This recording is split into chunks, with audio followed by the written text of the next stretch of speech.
At Trump's big rally over the weekend, one of the speakers, a comedian, told an off-color joke about infrastructure problems in Puerto Rico. The blue team misconstrued the joke to further their baseless and malicious slander that Trump is a racist. Their misfortune is that Biden stepped on the message. The only garbage I see floating out there is his supporters. His demonization of seen as unconscionable, and it's un-American. It's totally contrary to everything we've done, everything we've been. What most people hear Biden say is that Trump supporters are garbage. This is not the kind of thing a politician usually says. After he made the slur, Biden's people posted a tweet about the controversy. They claim that Biden's sentence referred to Trump's supporter, the comedian. In addition, the White House revised the official transcript of Biden's event. Specifically, they changed the punctuation of Biden's statement. They removed the audible period between supporters and his, and they added an apostrophe to supporters. This makes the official record of Biden's statement that it was the comedian's joke with which Biden took exception. But you heard it. He said, "The only garbage I see floating out there is his supporters, period. His, that is, Trump's, demonization of," and so on. To read it in the contrived way, you have supporters, his, demonization, and so on.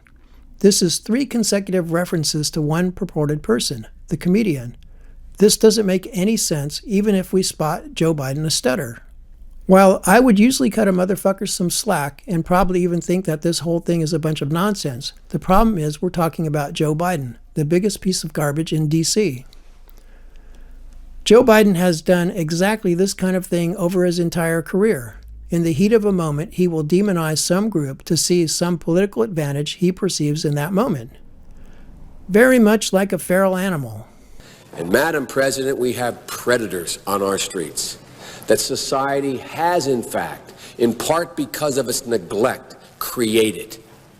Again, it does not mean because we created them that we somehow forgive them or do not take them out of society to protect my family and yours from them. They are beyond the pale, many of those people. Beyond the pale. And it's a sad commentary on society. We have no choice but to take them out of society. Consistent with this personality trait, a significant part of Joe Biden's election campaign was based on the lie that Trump said that neo-Nazis are very fine people.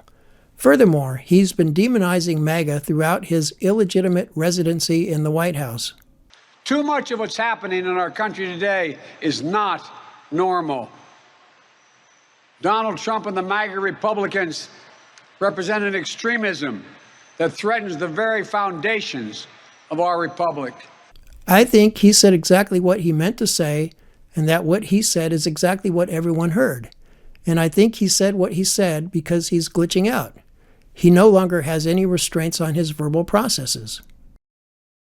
It's good to know, however, that Kamala promises that she will be the president for all Americans, including the bitter clingers, the deplorables, the neo-Nazis, and the garbage.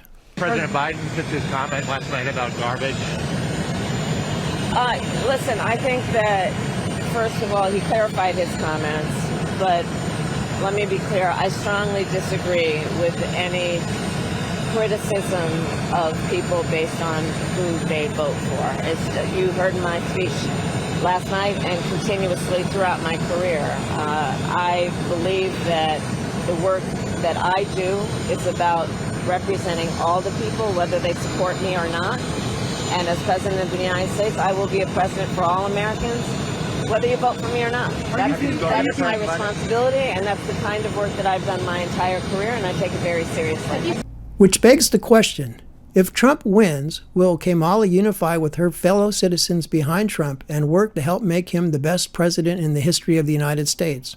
Or can we expect more calculated divisiveness from the blue team?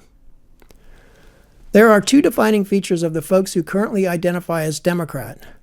First, if it weren't for double standards, they'd have no standards at all. Second, they have no sense of humor. Mind you, lots of people think they have a sense of humor, but they don't. Okay, here's a test. What's the difference between a light bulb and a pregnant woman? What? You can unscrew a light bulb.